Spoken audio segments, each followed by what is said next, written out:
To do the wildlife viewing properly, you really have to understand the true nature of these animals. And that's something that you also want to try to put forward to your guests. You want to dispel some of the myths that have been around for 100 years, such as the big bad wolves or any bear is out to eat you. This is Defender Radio.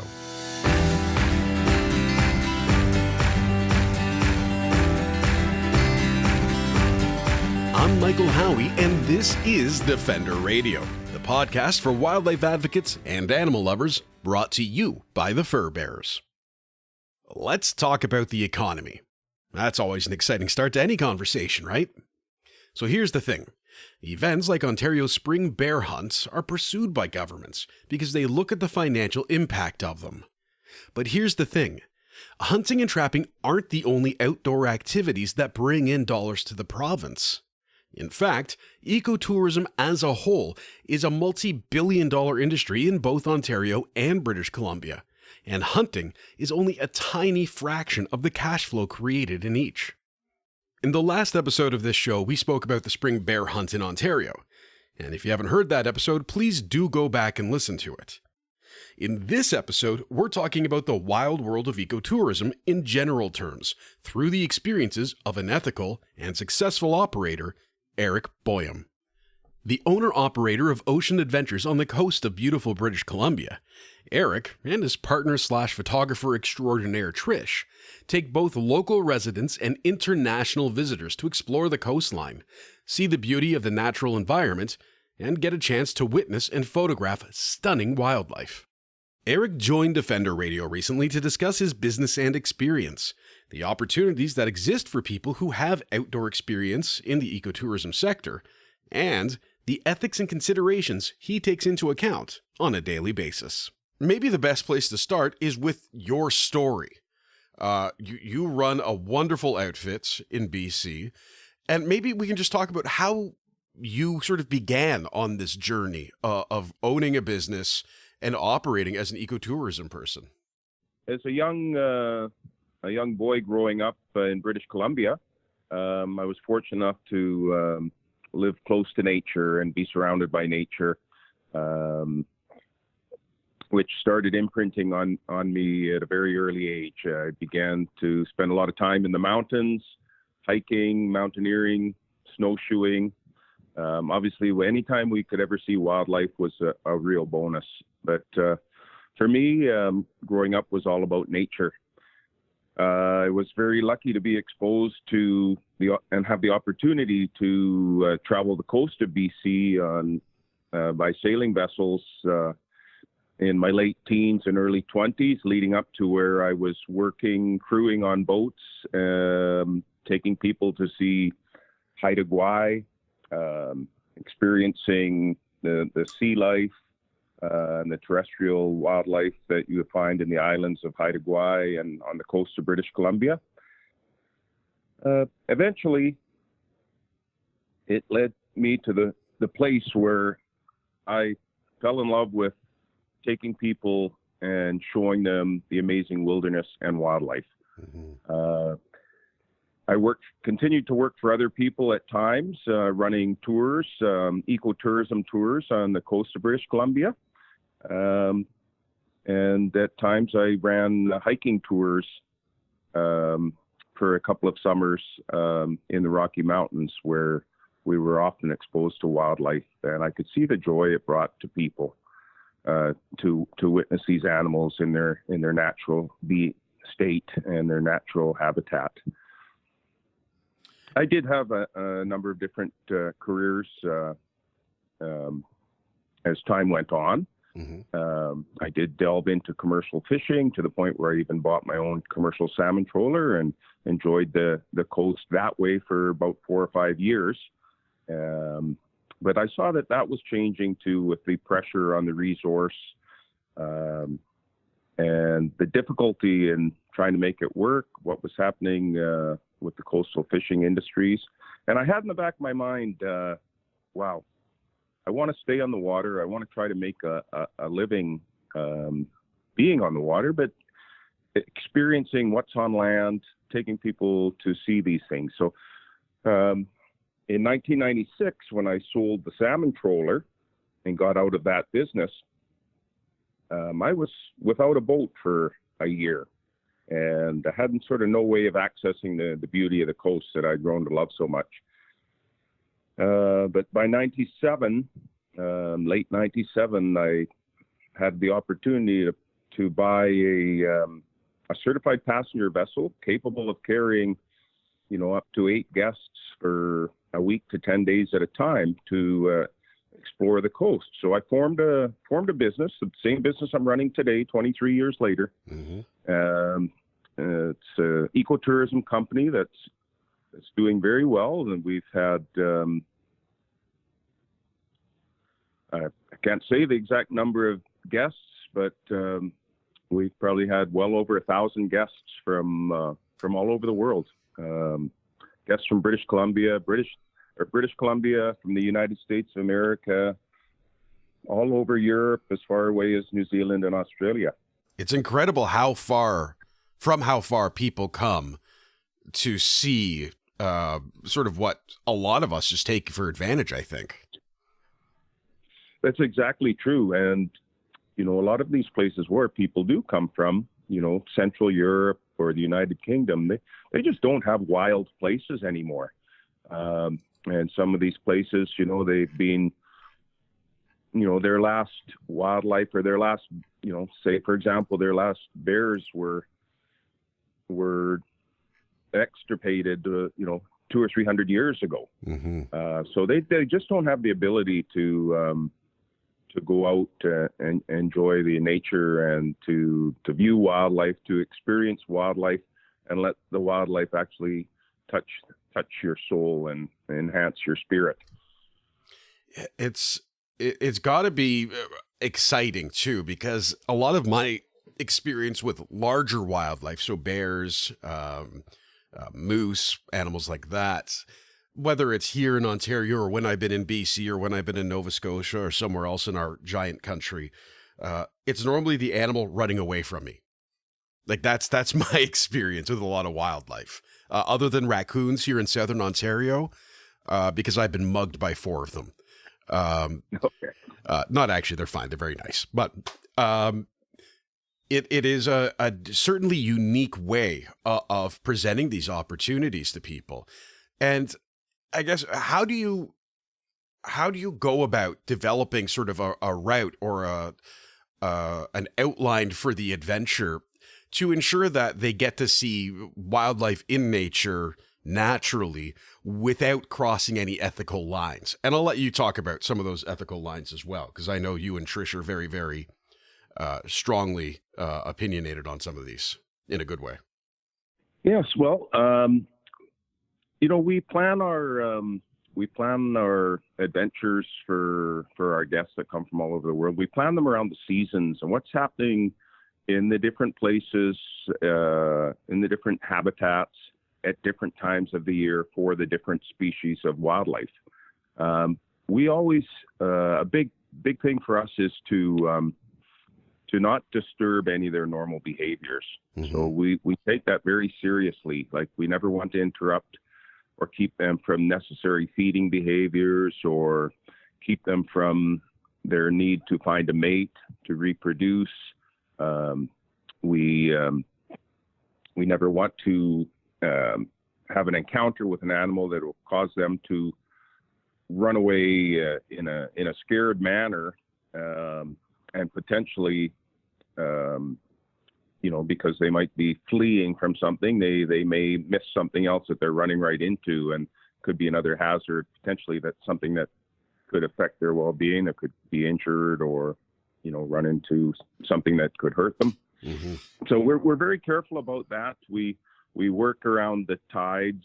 A lot of the behaviors of wildlife, certainly on the coast. Our business is mostly run on the coast, so the tides greatly influence the daily behavior of the wildlife we view. So there's a lot to learning. It's not just taking out people and just hoping to see something and experiencing it. There's a lot of things about educating people about what the animal's all about, their habits, their life cycle, what they need to survive. Also trying to get people to understand how they enrich our lives as humans on this planet. So our day-to-day routes will be affected by such things as are the salmon. Have the salmon made it into the creeks and the rivers, providing food for the animals? And salmon don't just feed the bears. So much more than that. The salmon, the arrival of the salmon every fall, it basically feeds everything in the Great Bear Rainforest, from eagles to small terrestrial wildlife and mink and wolves and the gulls, and the salmon is the lifeblood of the coast, really. Mm-hmm. But it also creates some incredible wildlife viewing opportunities. To do the wildlife viewing properly as well, you really have to understand the true nature of these animals. And that's something that you also want to try to put forward to your guests, to really make them understand. You want to dispel some of the myths that have been around for 100 years, such as, one of the biggest is the big bad wolves, or any bear is out to eat you. And, you just have to play dead and hope it doesn't eat you. These are myths that get perpetrated, and often get perpetrated by hunters who want to sort of somehow continue the justification to hunt these predators. So we educate people not only about the wildlife themselves, but also all the other factors that could be good or could be bad in terms of the ongoing well-being of the wildlife.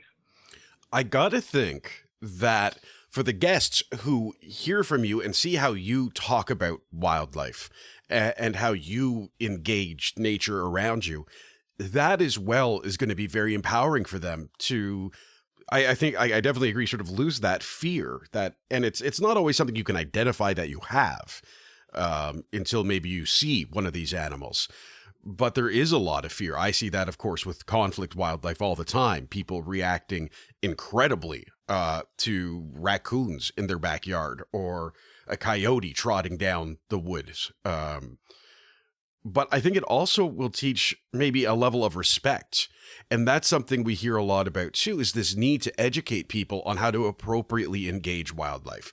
And by engage, I mean view and not interact with. So I have to think that simply the way you speak and present yourself has a positive impact on visitors to either just your ship or our country as a whole.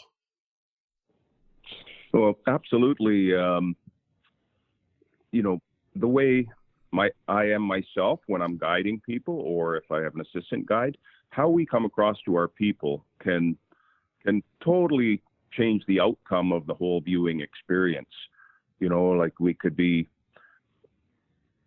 I could be talking about us watching a grizzly bear across the estuary, and I could say, everyone be still, absolutely, this bear could charge us at any time, and we would really have to, get in the Zodiac fast and get out of here. I could talk like that, or, what I do is I portray, I say, I size up what that grizzly's doing. Is the grizzly feeding?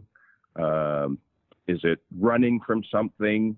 Is it coming towards us? The biggest thing is, does it know we're here, or is it unaware of us? Anyways, I just still and calm. All animals, they have this innate sense of either fear or calm, and that's going to a large part, affect how they may react around our presence there. So, yes, it's extremely important that right from the start, before we leave the boat, as the boat's heading up the coast, and I'm talking to the guests, we still aren't seeing wildlife on land. We're start that dialogue where I'm saying that put away your myths that, you have to fear bears, you have to fear wolves. What we're going to take you to see, hopefully, because there's no guarantees in that you will see wildlife, but through our years of experience, we have a good idea where to be at the different times of year, and we have had good success. But there is no guarantee. But hopefully, if we see this, we're going to put forward a real calm, relaxed approach to our interactions with the animals. That being said, say we have a great viewing experience and we're heading back to the boat at the end of the day to have a meal or whatever. A poor guide might say, like, we were so close to that bear that it could have came and got us any time. That's ridiculous. If the bear did get closer than maybe some people were comfortable with, we say it's because that bear actually felt comfortable around us. Maybe it has had good interactions with other wildlife viewers. And so the bear isn't having this ongoing fear of every time it sees a human, it thinks its life is at risk. So yes, going back to what you initially said, it's very important how a guide or a tourism company sort of portrays this experience of wildlife viewing. It sounds like such a grand adventure. And I've spoken with you about this in the past. I've spoken with folks like John Marriott, who does photography tours and other tours in Alberta. I've talked with folks here in Ontario and out east. And there's this love for what you do that's really enjoyable to hear about. And I think, I don't want to dive too deeply into this, but one of the reasons I wanted to talk with you about this now is because a conversation that keeps coming up is the importance to economics of some of these consumptive activities. By consumptive activities, I mean hunting, trapping, etc., things where you take away from the ecosystem and the environment you're in. And that, of course, can happen too with photographers or hikers who are not exercising sound judgment in nature. One of the things that I'd like to broach, there's sort of two parts here. One is the transference of skills. Because I think ecotourism, we're seeing it as a booming industry in BC, in Ontario, and elsewhere. The data I have in front of me right now from 2012, visitors to Northern Ontario, so just Northern Ontario, spent $1.5 billion in 2012. And in BC, I've got $15 billion visitor economy, employing approximately 127,500 people. And this is from 2017 from the BC Chamber website. I think it was written by the Tourism Industry Association of BC. Yeah. So there's a lot of money and there's a lot of growth. But when we talk about sort of once you're out in nature, the skills, I think, from other consumptive activities probably can be quite helpful. Like if you've learned how to watch wildlife or how to track wildlife, that's something that is valuable in this business. Is that correct or accurate? Well, just from being outdoors, you will learn skills. I can't say that I've ever been in the woods with someone that was a trapper. So I haven't learned skills from that. I haven't really spent too much time. I have been in the woods with hunters, but not while anyone's been hunting, except I've been there while I've caught poachers out on one of our tours. And, so I had to approach a fellow with a big rifle on his back who was doing an illegal activity. He was baiting bears here in British Columbia, trying to get a grizzly bear. And baiting bears is illegal. And anyways, we were able to catch him in the act and get photos, and it led to a conviction. So, but I personally can't say that I've learned from those skills. Now, someone who maybe is a hunter and maybe they've seen the light and maybe they're a guide outfitter and they just, for whatever reason, they don't want to do it anymore, or hopefully they've come to the senses and realized that the value of living wildlife as opposed to killing wildlife. But they might see that, and there are a few cases around where they'd see there's more economic value in actually taking people to see wildlife than there is to going out and killing them. So they would have obviously skills for sort of locating wildlife and understanding their seasonal habits and migrations. So yeah, they would have some skills there from their previous enterprise, I guess you would call it. But that's a very polite way of saying it. Thank you. I would not have been able to come up with that as quickly. I mean, I'm totally against it. It disgusts me that people will have a business where they bring people from all over the world to come here to locate our wildlife and to kill it. It disgusts me. So I'm not trying to be polite in any way about it.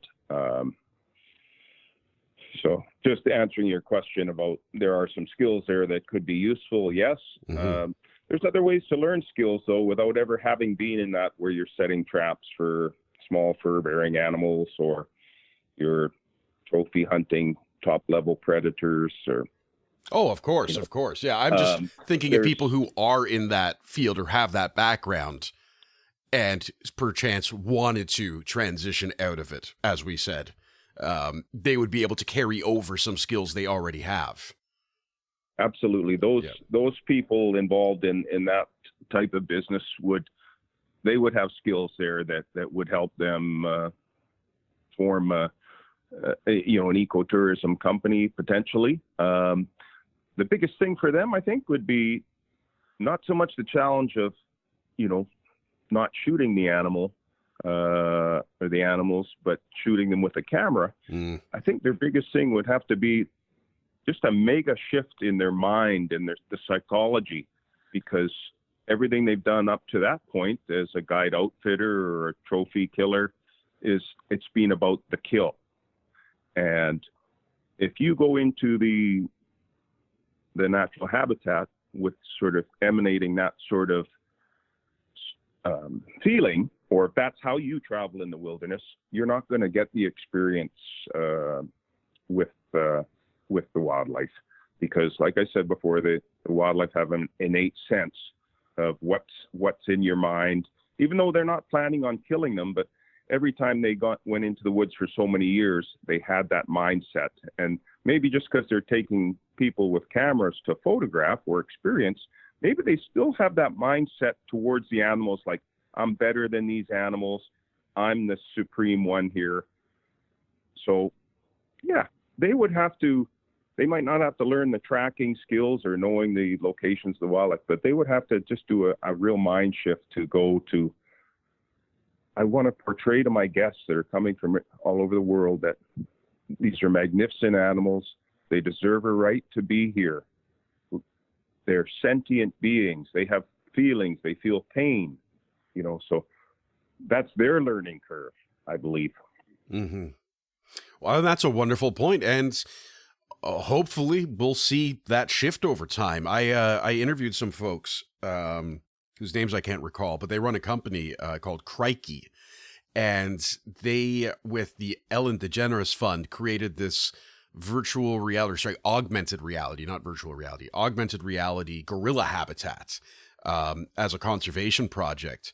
And in studying this kind of stuff using augmented reality and virtual reality, they showed that you can actually grow empathy in people by allowing them to experience things in a safe way. And I think that's fascinating. And maybe that's what we'll see as part of this, is that when people are allowed to experience it and just enjoy it and witness it and see the majesty of it, we'll get that change. But there's an uphill battle. Now, for people who are interested in this, I have sort of two businessy questions, and I will not ask you for any details about your business model, etc. All of that is proprietary and does not need to be shared. But the two things top of mind, one is seasonality. Is there a concern or is there a way to balance? Now, of course, for you, I think the seasons are maybe less drastic than they are in other parts of the country. Based on what I've been told by my parents who grew up in northern Manitoba, there's mosquitoes the size of houses that'll carry you away, and summer is 500 degrees and winter is minus 400 degrees. So that sounds pretty severe. Here in Ontario, of course, we range our temperature, 60 degrees from summer to winter. Is there a way to ensure some kind of balance through that seasonality? And sort of as an aside of that, let's just start with that one. How do you kind of make sure that you don't top load or bottom load your scheduling so that you can do this year round? Or is it something that for a lot of people, it's going to be seasonal? Well, I think for a lot of people, it is seasonal. And when the season is on, you're pretty full on involved, actually being out in the field. So, like our particular season is, it's where we're actually running tours can be from April until middle of October, potentially even a little bit later than that. So there's a full 6 months there where we have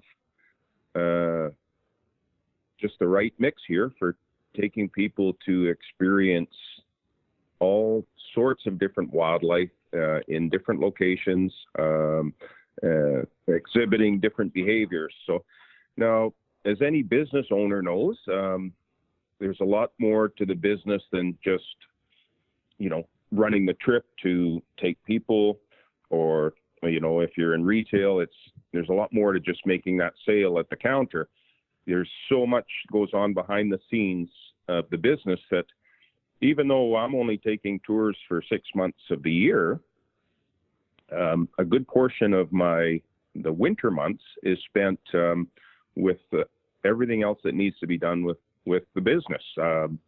Meetings with local First Nation, annual meetings with local First Nations, with the various parks, British Columbia Park System, the National Park System, as we do operate in Guayhanas, which is a Canadian National Park. Mm-hmm. Then you have marketing. You have working on your assets. For us, working on our vessel. You have tax time. So could you effectively run this business running tours 12 months a year? For us, we have a big focus on wildlife with our biggest focus on bears. So bears tend to hibernate for a large part of the time that we're actually not running tours. So that's kind of convenient. We're not sort of missing out there. That being said, if you are starting up a bear viewing operation in Northern Ontario, and watching bears in the black bears in the spring, summer, and fall. Well, if you want to extend that, you don't have to stay right in your base place. A lot of tourism companies will offer tours all around the world, or they will, different parts of the country. So if you were really doing a bear viewing operation, black bears in Northern Ontario in the spring, fall, summer, you could take people to watch the polar bears in the winter, because the polar bears don't hibernate. You could do tours, work with a lodge up near Churchill, or, it's quite possible that you could take some of your guests, your clientele that have been with you to watch black bears. You talk to them about the amazing polar bears and great polar bear viewing you can have in winter, the shoulder seasons of the winter, when the ice floes are out, the polar bears are more active. So yeah, there are ways to make it not so seasonal, if that's your desire. You could also potentially, not all our trips focus all around wildlife. It's a lot about the wilderness as well. So Northern Ontario, I guess you could get up to where you could have some great Northern Lights viewing. Oh yeah. So if you're willing to expand your horizons, I think you can keep your ecotourism company pretty active throughout the year. Yeah, those are great points. And I was even thinking too, one thing that some tour operators do is photography as a side business. Um, if you are a good photographer and you are going out on these tours and you take pictures when you're out on these tours, you can spend your January, if you don't have any other business, setting up your photos for prints and for other things to make some extra money. Like there's lots of options, I think, when you really take off the blinders of this is the only way to do it.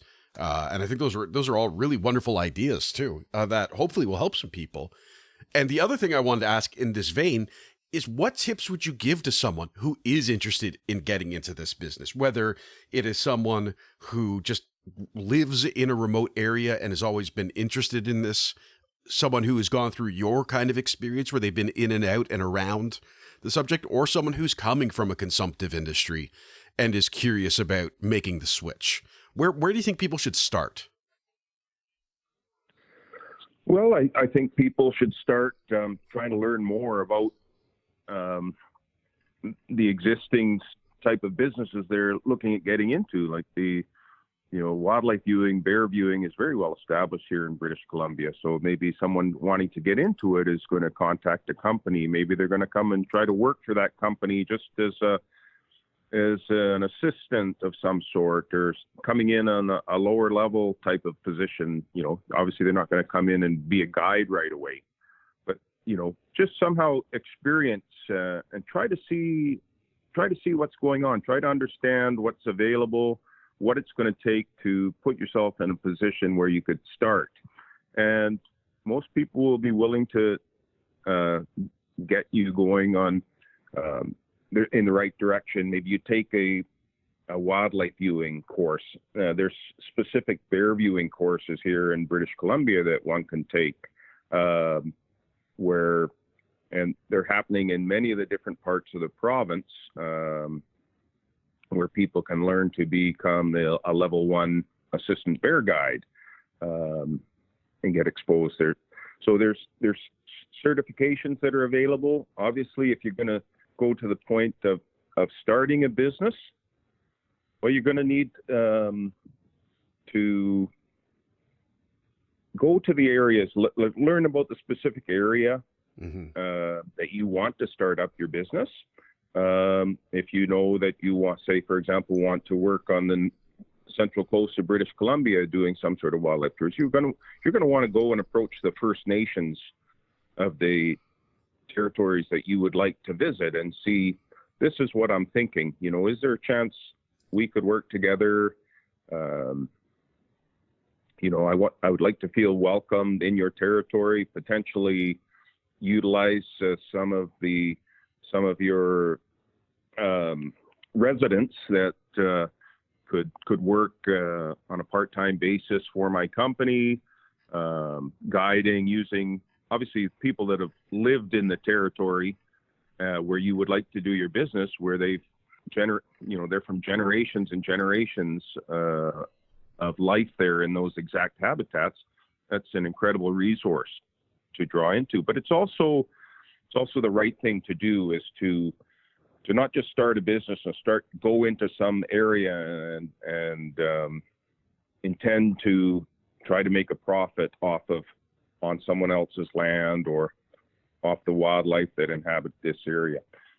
So you want to engage the First Nations. You're going to want, if you're going to be working in some sort of protected area, you're going to have to have initial conversations with the parks branch, whether it's provincial parks branch or the national parks branch. You can't just go and start operating in a park without any permits.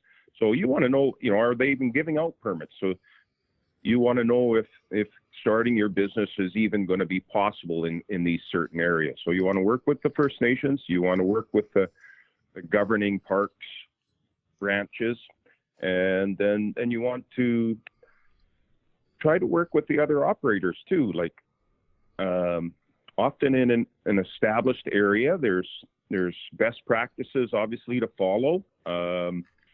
If you come into an area and you are pushing wildlife around and there's other operators watching this, if there's good operators watching this, the word's going to get out pretty quickly that you're not doing things right, and really you should either move on or, come into the fold so we can all do this together sustainably.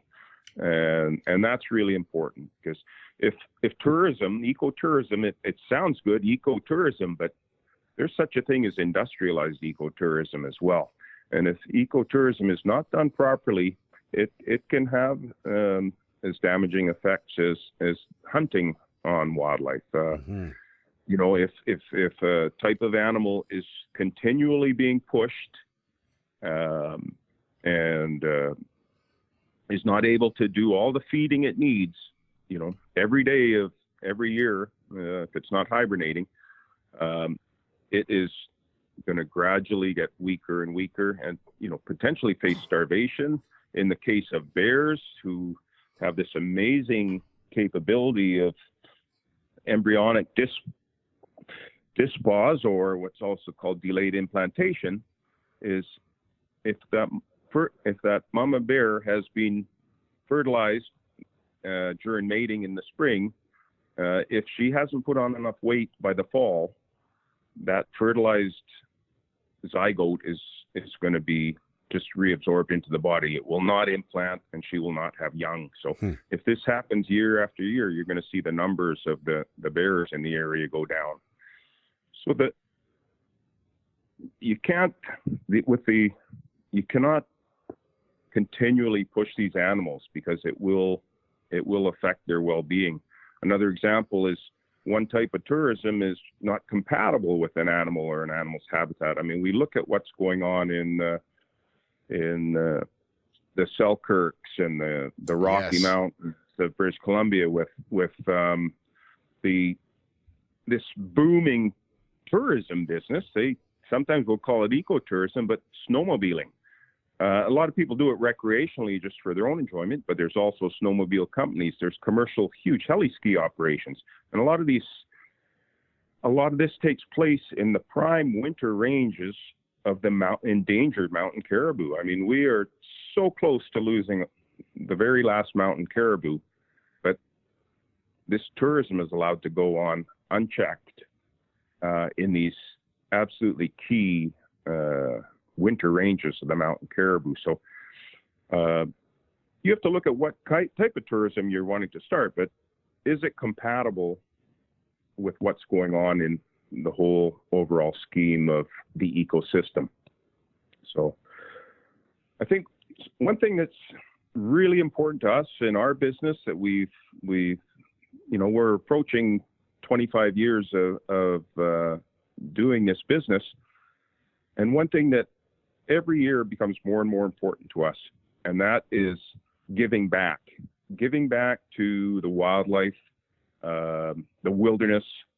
You not only should take people to see these things, but you have to give back. You have to work hard to protect it. If there's a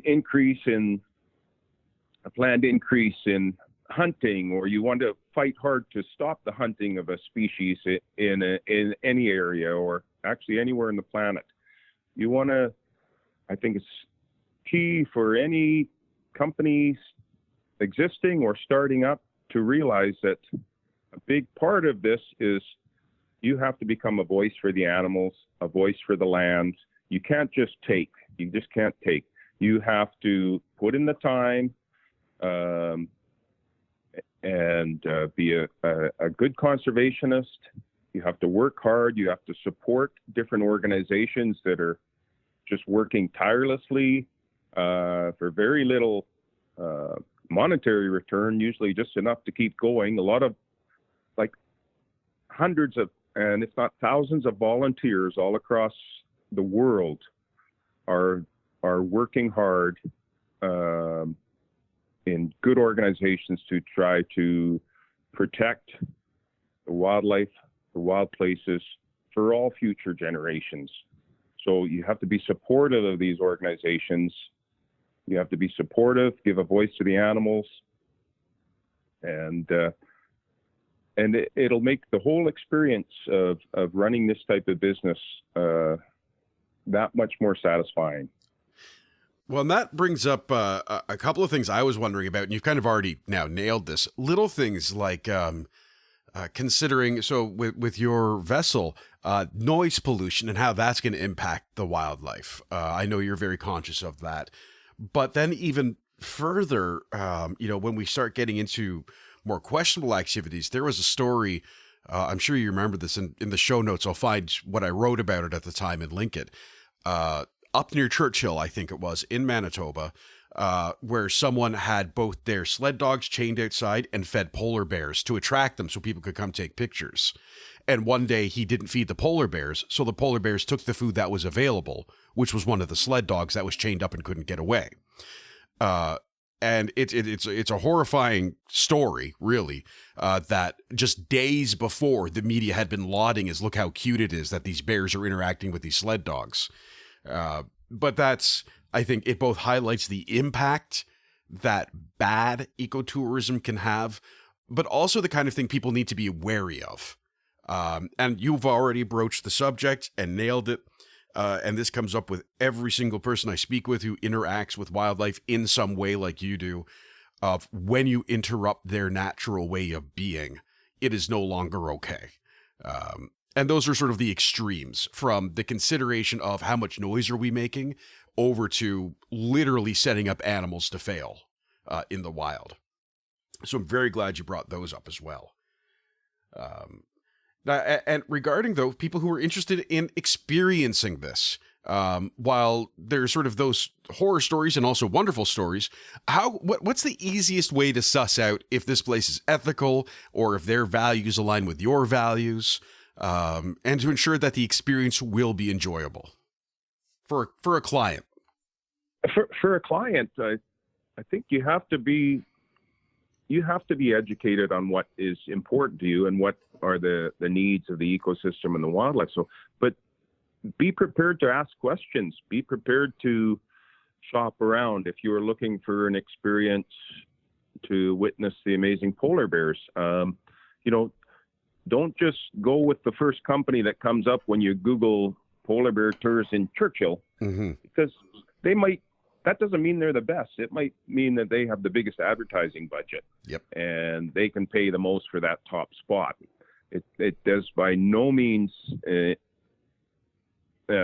correlate to how ethical that operation is, or, are they a good at following best practices, or do they put the animals first or not? So you have to really do the research,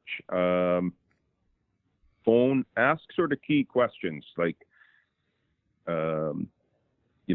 ask the marketing people, try to determine, are they saying silly things like, we guarantee you sightings of this, and we guarantee we'll get you closer than any other operator. These kind of things should be red flags. Okay, so call it a little bit about your own intuition, but listen to what the different operators have to say. If you're really concerned about it, and everybody should be, because everyone has the potential to impact wildlife, do some research about, not talking to the companies, but going on to maybe some different wildlife viewing organizations. Look at their best practices, look at some of their rules for their member companies, and then ask that member company, what is the group size going to be? When we're out on the estuary, potentially in grizzly bear habitat, can we have food with us? Or, if they say, yeah, we're going to be out there and we're going to have, a salmon barbecue while we're waiting for bears, that's a bad thing. But yeah, you have to do some research. And certainly there's a lot of good information out there. There's some good, obviously some great books have been written by people such as Charlie Russell, and there's a lot of info. So yes, I would just say be prepared to research companies. Once someone gets into sort of, like, a lot of our guests sort sort of do a lot of wildlife viewing in different parts of the world. And, they might do 2 or 3 trips a year. And, they're meeting people on the plains in Africa, or they're up in Svalbard watching polar bears, or they're down at the tip of South America hoping to see orcas. But they'll talk to other world travelers, and they might say, oh yeah, I'd like to go to the Great Bear Rainforest, or, have you been there? Oh yes, we went with this company and we didn't like it because the groups were too big and we felt they pressured the bears. Or we went with this company and they totally respected the wildlife. We had a great experience. We walked away. We learned a lot about all the things we saw. So if you are a person who's looking for sort of wildlife wilderness experiences, if you can ask others that have been on various tours, you can learn a lot. To find out more about Eric Boyum and Ocean Adventures, visit oceanadventures.bc.ca or click the links in this week's show notes. And here's a fun little tip. If you book a trip with Ocean Adventures and tell them you heard about it from Defender Radio or the Fur Bears, a portion of your pre-tax cost will be donated to the Fur Bears. That's pretty sweet, right? Just visit oceanadventures.bc.ca to find out more about booking a trip. I want to thank Eric for his time, Trish for the beautiful photo on this week's episode art, and all of you for listening. Remember to follow me on social media at Defender Radio on Facebook and Twitter, and at Howie Michael on Instagram to see what I'm up to, find out about upcoming contests and interviews, and see photos of the cutest Hamilton hound. Until next time, I'm Michael Howie for Defender Radio and the Fur Bears, reminding you to be kind and to stay informed and stay strong.